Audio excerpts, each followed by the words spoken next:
வணக்கம் மக்களே, நீங்க பார்க்கக்கூடிய படம் என்னன்னா லப்பர் பந்து. இந்த படத்தோடைய ஸ்டோரி பிளாட் என்ன அப்படின்னாக்கா ரொம்ப ரொம்ப சிம்பிள் தாங்க. அட்டகத்தி தினேஷ் கிரவுண்ட்ல ஒரு மாசான கிரிக்கெட் பிளேயரா இருக்காப்ல. தன்னை விட புகழ்ந்து யாரையாவது சொன்னாக்கா ரொம்ப டென்ஷன் ஆயிடுவாப்ல. ஒரு ஈகோ கிளாஸ் உருவாகும். ஆக்சுவலா ஹரிஸ் கல்யாண் படம் முந்தைய படம் பாத்தீங்கன்னா பார்க்கிங் படத்துல இன்னொரு ஈகோ பிரச்சனை வருமோ அந்த ஈகோ பிரச்சனை தான் இந்த படத்துலயும் கிளாஸ் கொண்டு வருது. அட்டகத்தி தினேஷுக்கும் ஹரிஸ் கல்யாணுக்கும் ஒரு ரெண்டு பேருமே கிரிக்கெட்ல ஒரு மாசா இருக்காங்க. ஊருக்குள்ள ரெண்டு பேருமே கெத்தா இருக்காங்க. அப்படி ரெண்டு பேருமே எதிரெதிர் சந்திச்சுக்கும் போது ஒரு ஈகோ பிரச்சனை வருது. கிரவுண்டுக்குள்ள ஒரு பிரச்சனை ஏற்பட்டு அதை ஃபேமிலியில போய் எப்படி அஃபெக்ட் பண்ணுது. அவருடைய லவ் பண்ற பொண்ணு தான் அட்டகத்தி தினேஷோடைய அவருடைய பொண்ணு அப்படின்னு நம்ம தெரிய வரும்போது அவர் என்ன மாதிரி எமோஷன் கன்வே பண்ணாரு, அவர் என்ன மாதிரி விட்டு கொடுத்தாரு, என்ன மாதிரி கையாளப்பட்டாரு, என்ன மாதிரி கிரிக்கெட்ல என்ன மாதிரி மாற்றங்கள்லாம் கொண்டாந்தாரு அப்படிங்கறதுதான் படத்தோடைய ஸ்டோரி.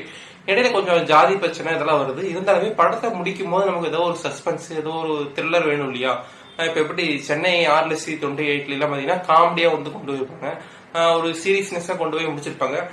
இந்த படத்துல பாத்தீங்கன்னாக்கா கிளைமேக்ஸ் போர்ஷன் எனக்கு ரொம்ப ரொம்ப பிடிச்சது. ஏன்னா ஜாதி பிரச்சனை ஒரு சிம்பிளா கொண்டு வந்தாங்க. அந்த ஈகோ பிரச்சனையில தான் அந்த ஜாதி பிரச்சனை இருக்குது. அதை நம்ம உடச்செறிஞ்சிட்டாலே எல்லாமே ஒரு சமமான நிலைக்கு வந்துரும் அப்படின்னு படத்தோட எண்டு போர்ஷன் தெளிவா காட்டியிருந்தாங்க. அதுவே எனக்கு ரொம்ப பிடிச்சிருந்தது.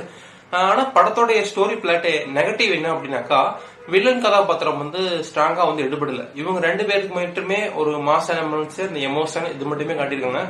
மற்றபடி பாத்தீங்கன்னாக்கா வில்லன் கதாபாத்திரம் யாருமே படத்துல அவ்வளவு ஈடு கொடுக்கல அப்படின்னு சொல்லலாம். அதுக்கான கதாபாத்திரம் வச்சிருந்து இவங்க ரெண்டு பேருமே களம் இறங்கி ஒரு மாஸ் காட்டுற மாதிரி ஒரு மாஸ் எலமெண்ட்ஸ் வச்சிருந்தாக்கா படம் இன்னும் பெரிய அளவுல பேசப்பட்டிருக்கும். ஆனா அதுக்கான வாய்ப்பு எங்கேயுமே இல்லை. ஏன்னா லவ் அது இதுன்னு எங்கேயும் கொண்டு போய் படத்தை கன்வே பண்ணிருக்காங்க. இருந்தாலுமே படம் ஒரு ஒன் டைம் வாட்சபிளுங்க.